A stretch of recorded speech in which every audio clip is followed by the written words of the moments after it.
Welcome everyone to Gentlemen of Action, a channel that covers finance, business, self-improvement, and other topics on how to be a man that gets stuff done. My name is Armando Cuervo, and I want to unveil my newest format where I am covering more topical subjects, such as what's happening in the news. So, all that being said, let's get into the inflation numbers. Now, it says here that U.S. inflation rate has accelerated to a 40-year high of about 7.5%. Strong consumer demand and pandemic-related supply constraints continue to push up prices in January.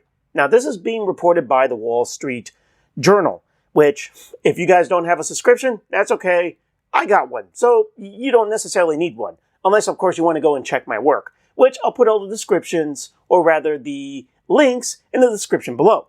So, it says here, a relentless surge in U.S. inflation reached another 4-decade high last month, accelerating to a 7.5 annual rate as strong consumer demand collides with pandemic-related supply disruptions. So they're getting very close to saying what the truth is, but I'm going to elaborate that as I go along. So let's continue. The Labor Department on Thursday said the Consumer Price Index, which is how much you pay more per stuff, which measures what consumers pay for goods and services, which I just said, in January reached its highest level since February 1982. When compared with the same month a year ago, that puts inflation above December's 7% annual rate, as well as above the 1.8 annual rate for inflation in 2019. Now, the reason why they're probably referring to 2019 was that was before the pandemic, because I guess you got to see what it was in a normal situation compared to what they believe is a situation that was, erratic. I mean, no one knew there was going to be a global pandemic or endemic, depending on what you believe with this. But I digress. Let's continue. So the so-called core price index, which excludes the most volatile categories of food and energy, climbed 6% in January from a year earlier. So they're saying that everything but food and energy, which gas, heating, things like that, they were excluded, but it was still 6%. That's a whole lot of money. Now, continuing on, it says here that prices were sharply up in January for a number of everyday household goods, including food, vehicles, shelter, and electricity. A sharp uptick in housing rental prices, one of the biggest monthly costs for households, contributed to last month's increase. So about that, I personally am paying an additional $140 a month for my rent because I had to recently renew my lease, and I saw that, yes, it did go up a good amount of money. And actually, I do have anecdotal evidence of friends who, when their rental agreements were coming up and they were supposed to renew their leases, some of them had increases of over $500 to $600 a piece. Now, in case you're unaware, in South Florida, where I'm currently located, the average rent is about $1,300 for a 2-1 or a 2-1.5, meaning 2 bedrooms, 1.5 bathrooms. And if you go from $1,400 to $2,000, that's a whole lot of money. And I know a lot of people who are not renewing their leases. And some of them are actually moving, which I don't blame them. That's kind of smart. So, now it says here, high inflation is the dark side of the unusually strong economy that has been powered in part by government stimulus to counter the pandemic's impact. And there you go. They finally admitted the truth. Now, up till now, we were always told that inflation was transitory. But anybody with basic economics understanding know that transitory, they were saying, oh, it's because of the pandemic, everything's being shut down, the supply chains are disrupted, and this is why everything's going up, and that it's only a momentary problem that we're going to have these high prices. Now, you and I both know that they've been pumping money into the economy and printing money like it was going out of style. I mean, you ever seen those like money guns, which they just shoot a whole bunch of dollar bills out into crowds? That's what they were using, except it was to the tune of trillions of dollars at this point. I mean, we're up to $30 trillion in national debt. And it's because they're printing money like crazy. Now it says has been powered in part by the government stimulus to counter the pandemic's impact. I would say that it's more than 50% of the problem. Those are my thoughts, but not investment advice. What the hell do I know? I'm just a guy with a camera in my face, right? So it says here, the January's continued acceleration increased the likelihood of the Federal Reserve's officials, or that Federal Reserve officials could speed up a series of interest rate increases this spring to ease the surging prices and cool the economy. So, and then they start talking about treasury bills. So here's the deal, guys. If you look into the idea of economics, supply side, demand side, Keynesian, Austrian, all these things, here is what I believe really happened. Because they're saying, meat packers, or rather meat companies, are more greedy and they're just charging obscene prices because apparently companies have never been greedy ever in the history of the world until the pandemic happened, right? That's what they're saying. But we all know that's how it is. So the ideas of supply and demand. The idea of supply and demand happened a lot, which don't want to do that. Okay. As I was saying, supply and demand. The idea of supply and demand is that when there is a shortage of something, which in this case, one of the most important increases that have been happening, which are described later in this article, was about cars, which, in case you're unaware, used car prices continue to drive overall inflation. It says right here, rising 40.5% in January from a year ago. So the reason why used cars are so expensive is because there was a large disruption of computer chips that were created for new cars. And because of that, a lot of new cars were not being produced. So in order to make up the fact that people still need the car at some point, in other words, they need to buy a car, used cars were being used as the replacement for those who were trying to upgrade their cars. And these computer chips, which are primarily made in Taiwan and China, were just in short supply. And they're saying it's because of all the pandemic stuff, which I guess you can't say that's not true, because there was a lot more restrictions over in China and Taiwan, and actually almost every country in the East had major disruptions. And any disruptions that happened here, they were exacerbated by the fact that we were closing down our ports too. So I'm not going to say that disruptions in the supply chain didn't do that. But not everybody bought a new car or a used car. I mean, buying a car, you only do that once every 6-7 years. Or like me, I haven't had a car payment in over 4 years now because I outright own my car. I've had my car for over 11 years now. Actually, it's probably closer to say now 13 years. It's been around for a long time. But that's besides the point. I'm going to drive that thing into the ground. But as I was saying, used car prices represent 40.5% of the increase. And that is one of the major things that increased. But another reason why things like food, that went up over 7%. Actually, let's look at the Consumer Price Index right here, because these are given by the Bureau of Labor Statistics, or BLS.gov. So if you really want to see it, it's right there. It's not as if they're hiding the information. It's clearly right here. So overall price of food increased by 7.0%. Food at home increased by 7.4%. Food away from home, meaning ordering takeout, right? That went up by 6.4%. Energy, 27%. The energy commodities, that is 39.9. Gasoline prices went up 40%. And I mean, if you've been alive, you know that there's been a lot of legislation that shut down certain pipelines and shut down a lot of the things in the supply side of providing any type of energy. So energy prices have been going up through the roof, or in this case, 40%. Fuel of all types, or fuel oil, 46.5%.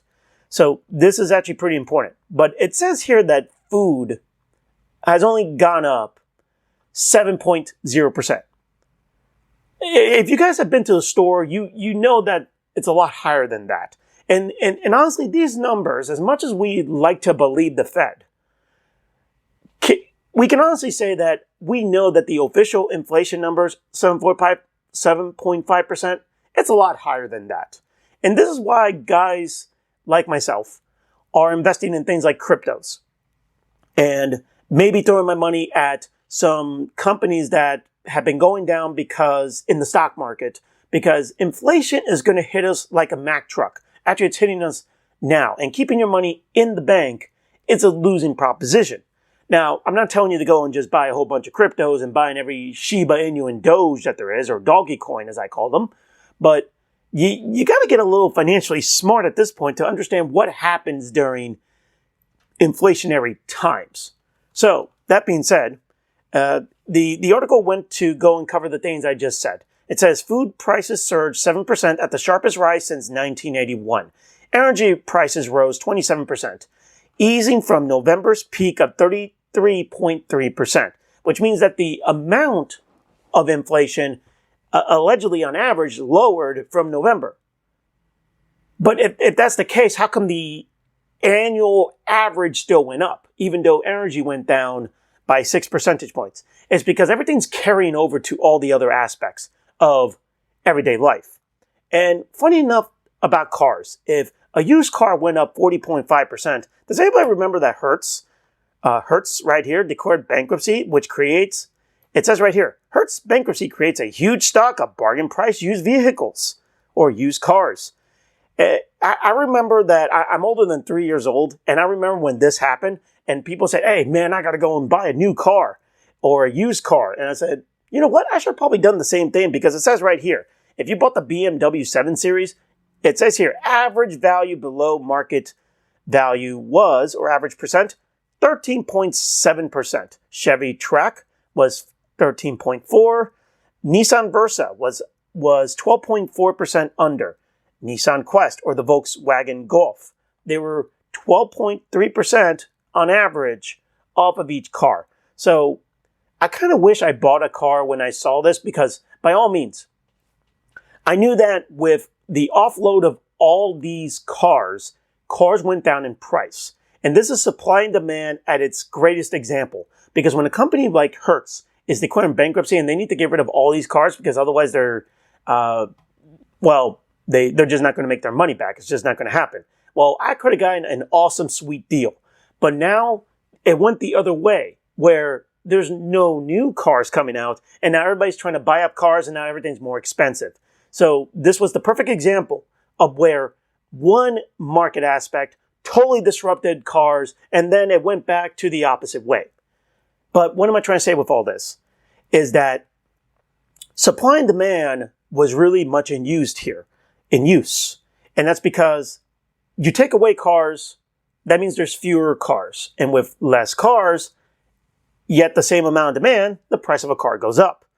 Well, this is why I'm trying to say that all these news articles that are tiptoeing around the topic, they're not telling you the complete truth here, which, once again, I said here, in this one aspect, it said high inflation is the dark side of the unusually strong economy. I don't think the economy is that strong, except that, we started at such a low bar because the economy was kind of shut down for a while, that any market would have looked like it was increasing a lot. And that's because if you start at zero or near zero, because you shut down the whole economy and you just bring it back up, yes, it's going to be a large amount of growth. It's just how it works.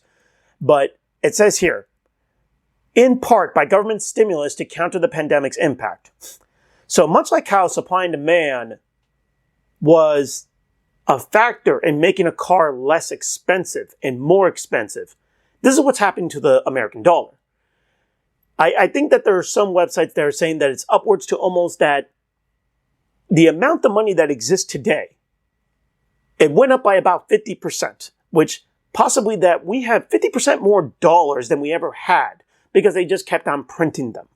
And that's what inflation really is. Inflation is an expansion of the money supply. Now, a lot of articles seem to conflate or say that inflation, which is the amount of American dollars that there are out there, because that's what it is, an expansion of the money supply. they're equivocating that inflation just means increases in prices of things. But think about it this way. If there are $1 million in circulation, I know there's not $1 million in circulation, but entertain this idea. If there are $1 million in circulation, and there are exactly 1 million ears of corn, this is not the best example, but you get the idea. A ear of corn cost $1 an ear. Aha, I know I just did a pun there, but yes, if there are $1 million and there's 1 million ears of corn, that means that each corn or ear of corn is now $1 or $1. Now imagine that what the Federal Reserve does is say, you know what, we're going to make everyone richer. How is that? By giving everybody $2. So everybody who has $1 in this $1 million, because there's 1 million people in our example, you now have $2, which that means that in circulation there's $2 million. But how many ears of corn are there? There's still 1 million ears of corn. So you did not make everybody richer by giving them an extra dollar. I mean, by technicality, you have an extra dollar. But there's still only 1 million ears of corn. So that means that every ear of corn is worth $2. Not the best example because we know there's a lot of other factors in here, but it's the same amount of corn that's being chased by an expanded amount of dollars. That's why when you just print out dollars out thin air, and then you say that everything should cost the same, but there's not any more product created, that is why the price of things go up, because there are more dollars, but the same amount, if not fewer products they're trying to buy, or rather fewer products that are being bought by the same dollars. That is, give or take, the idea of what inflation is. It's an expansion of the money supply, and when you expand the amount of money that there is out there, everything's going to go up in price. And the current iteration of this monetary system started back when we got off of the gold standard, and there was really nothing backing the dollar. It used to be gold, and it used to be silver. Now it's nothing. It's basically the full trust of the United States government backing the dollar, which at some point, the full backing of the United States was all that was needed because we are the reserve currency of the world. But we can't escape inflation by just saying that we can just go and print money over and over and over again. I'm going to talk about more inflation numbers at a later time, but I just wanted to talk about that. Yes, Wall Street Journal is saying we're at 7.5%. We know it's more than that. So we got to go and try to become money smart so we can beat inflation. Rather that's by investing in cryptos, investing in interest-bearing stock, ETFs, just looking into something that will be a hedge against inflation. Might be precious metals. It could be any of these things. But look into some of these things because you know that keeping it in the bank will make you lose, in this case, it made you lose 7.5%. When before, it used to be 1.8%, just under 2%.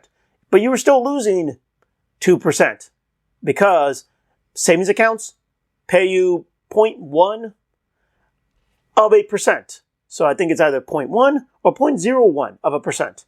Losing proposition all around. Time to get money smart, guys. And in crypto news, let's talk about what's going on in India. So, budget 2022. Government to tax cryptocurrencies at a flat rate of 30%. Now, the finance minister, Nirmala Sitharaman, on Tuesday proposed to tax gains from the transfer of virtual assets at a flat rate of 30% in her budget speech. This is per the Economic Times of India, or the India Times. Now, it says here that she proposed that there will be no deductions allowed on these gains, and that the loss arising from the sale of virtual assets cannot set off against that of any other income. Okay, so I'm not sure if you guys agree with me, but what the hell, I'll give my opinion. 30%, that's crazy. I mean, especially when you're basically saying that if you win, you pay 30%. And if you lose, you can't do anything about it. I mean, in the United States, one good thing is, and maybe this is fueling more, let's say, speculative or, let's say, bad behavior. I mean, that can be a topic of a discussion. But to say that if you win, you got to pay 30%, and if you lose, you can't do anything about it, that's basically saying that they're not really pro-crypto. I mean, they're basically treating it like it's the lottery, which it says right here. Per Fortune, India could have treated Bitcoin earnings as capital gains instead of it taxing crypto like horse racing. Yes, guys, they're basically saying that cryptos are just one big gamble. So, India's crypto community is split over the government's plans announced last week to tax the volatile virtual asset the same way that it taxes winnings from another speculative jolt, which is horse racing. It says here, we have now put in a taxation framework that treats cryptocurrencies the same way we treat winning from horse races or from bets and other speculative transactions, meaning you can go to a casino and play a slot machine, and they're saying it's the same thing. They say that this tax will take effect in the next financial year, starting April 1st. Fans of cryptocurrency say that the new tax plan has one upside, which, there's one, which is that taxing crypto suggests that the government might regulate cryptocurrencies rather than banning them outright. As ministers had previously indicated, meaning if you've been watching the news, there's always FUD, fear, uncertainty, and doubt, that a lot of countries in the East, meaning India, China, and Russia, they have been constantly banning cryptos, allowing cryptos, banning cryptos. It led to a lot of gray areas. And we find that a lot of these countries, India is probably the second or third most populous country in the world. So the fact that if they allow or legitimize cryptos, that would be a big boon. Because I believe that the economy of India is at least a $5 trillion economy. At least that's what I read someplace. But it's one of the most populous countries. So if people are able to transact in cryptos or invest in cryptos, that would add a lot of legitimacy and a lot of, in this case, trading activity. It's just a good idea, in my opinion. Speaking of, 30%, that's still ridiculous in my opinion, because 30% is probably is almost as much as any other industrialized nation. And India, yes, it's further along than a lot of other countries, but it's still a developing nation in the grand scheme when you compare it to a lot of other countries. They have a lot of technology, true, but 30%, that's a lot of money. And this is where I'm glad that in this article, they cover that the Indian people are not going to stand 30,000, or rather 30%, which per Finbold, or Finance in Bold, the petition to reduce 30% crypto taxes in India garners over 15,000 signatures in hours. Awesome. It says here, on February 2nd, India revealed its plans to launch a digital rupee before 2023, as well as a 30% tax on trading cryptocurrencies and non-fungible tokens. That's what the digital assets were, by the way, as the nation hedges closer to recognizing cryptos as legal tender. Very good. Now, Aditya Singh, who started the petition, wanted to bring it to the notice of the Prime Minister Narendra Modi and Finance Minister Nirmala Sitharaman that this was an obscene tax rate. 30%. I've been watching other content creators and reading some comments. People saying, oh, well, it's 30%, but you guys are making 10x on this stuff. What's wrong with paying your taxes? And I'm saying, paying 30% on anything is stupid. It would make me not want to invest in cryptos, because if I make 10 times my money, there's no guarantee I can make 10 times my money. It doesn't happen. Otherwise, everybody will be doing it. I mean, that's what the article's always trying to make you think, that everyone's making 10 times their money. But if I had to pay 30% on that, but then know that I can lose half my money tomorrow, and it doesn't offset my winnings, I am less likely to buy cryptos. I just am. It almost makes me not want to. But then again, I'm not being charged 30%. Fair enough. I'm not an Indian national, but even I know that this is kind of crazy.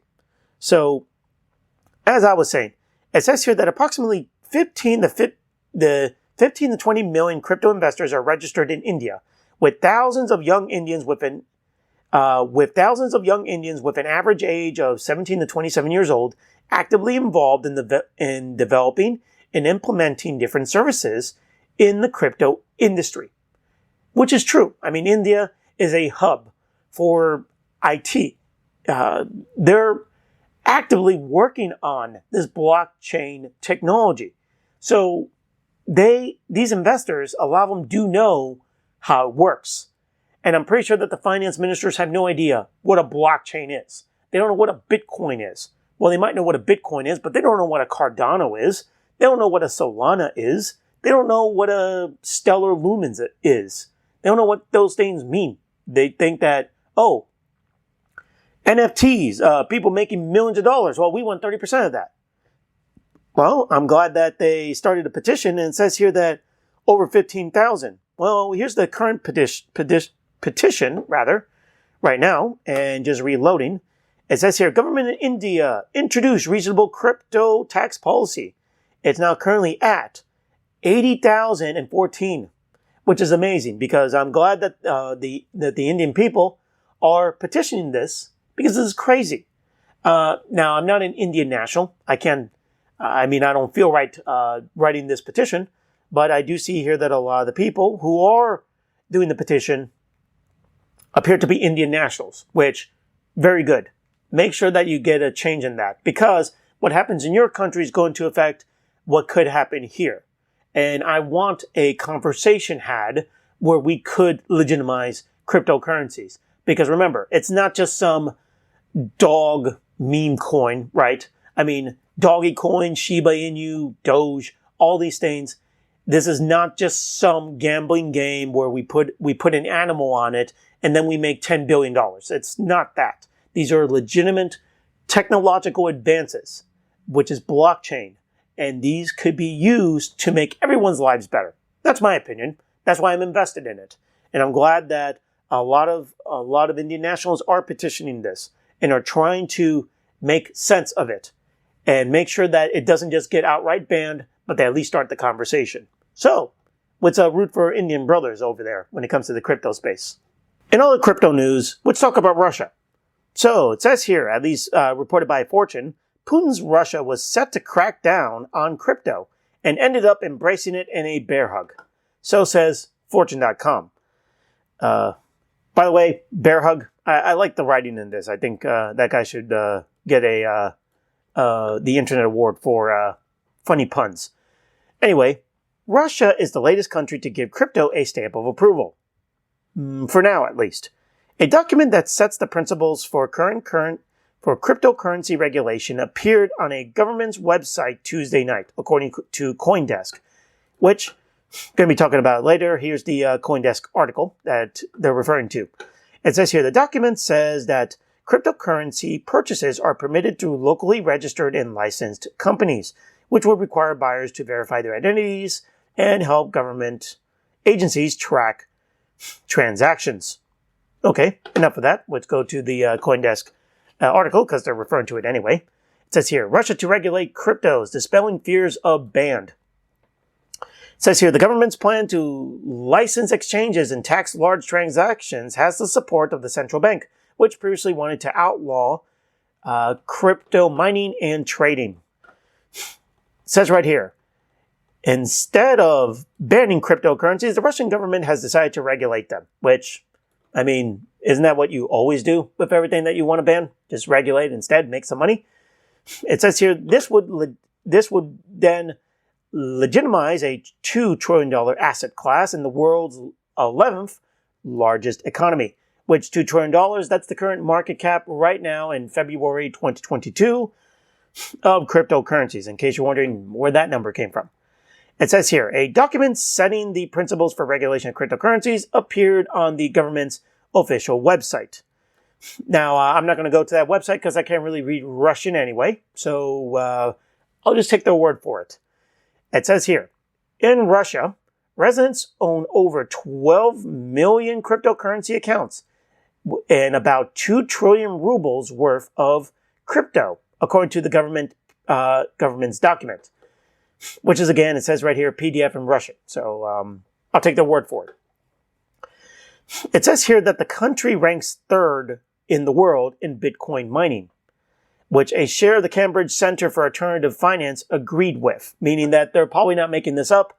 They probably do have that much mining. And with such a large volume of crypto, law enforcement agencies are concerned that they can't adequately approach crimes involving crypto, the document says. Which, it's really weird that a government agency or a government would say that, yeah, we know what's going on, but we can't really do anything about it. I mean, for allegedly as dictatorial that the Russian government is, I'm surprised that they just admitted that. But I digress. Well, it says here, yet it stops short of the draconian measures suggested in January by the Bank of Russia. The central bank's report called cryptocurrency a threat to Russia's financial stability and rife with fraud. So yeah, even though they said that we can't do anything about it, they were going to ban it. But that's fine. So, what does this mean? Well, it says here, all crypto-related transactions bigger than 600,000 rubles, which don't have a quick calculator for that right now, but I'm assuming that means a fair amount of money, would have to be reported to the Federal Taxation Service. Failure to do so would involve a felony and would be a crime. Okay. Let me see. The proposal also suggests allowing banks to operate as intermediaries between users and cryptocurrencies, which I'm fine with that because basically it's just one way to legitimize it, and people who already have banks can then get cryptos. It says here that the institutions would need to verify users' identities, check transactions for signs of illegal activity, provide rails for fiat transfers, and keep information about transactions for at least 5 years. Sounds like normal bank stuff. Banks should also provide users with documents necessary to report their taxes and government agency data about transactions on the request. Again, sounds like normal bank stuff. Cryptocurrency exchanges and peer-to-peer marketplaces would have to register as legal entities and join the official register of digital currencies exchange operators. Sounds normal. And banks working with crypto exchanges would be required to use the transparent blockchain transaction tracking tool developed by Rosfin Monitoring, which is the equivalent of, it says here, FinCEN's equivalent, but that's what they use in Russia. So it sounds like a reporting tool that has to be used that we have called FinCEN. I'll look into that later. I won't pretend I know what that means yet. That being said, according to the announcement, the proposal was agreed on by the Bank of Russia, Ministry of Finance, Ministry of Economic Development, Federal Taxation Agency, Anti-Money Laundering Watchdog, Rosfin Monitoring, and the key law enforcement bodies. So, this is cool because this means that they were about to ban it like a month ago. Now they're saying, yeah, let's just tax it instead. Hope that's cool. So they came to their senses. At least that's what they're saying for now, unless they want to do some FUD and then bring down the markets and then maybe get something on the cheap. But I digress. I mean, 30% in a day with cryptos, that's just what cryptos are, right? Yeah, sure is. But once again, this is pretty good because I think this is a good way to further legitimize the whole cryptocurrency space, which I'm a big promoter of. I'm sure I've said that many times already. But consider it. I have some links below on websites that I use and applications I use to trade in cryptocurrencies as well as trade and do traditional stock market trades as well. And there you go, folks. Those are recent news and business articles that I thought would be pretty interesting. If there's anything that you'd like me to talk about or any self-improvement or business topics, please leave it in the comments below, or as I call it, the argument section, and let me know what you'd like to see. Also, if you like what I do, give me that big thumbs up. It's absolutely free to do. Why not? Get my face out there. And of course, if you want other ways to support me, check out the description. If nothing else, I'll see you in the next video and talk about those business articles, those cryptocurrency happenings, and other things to make sure that you always stay in action.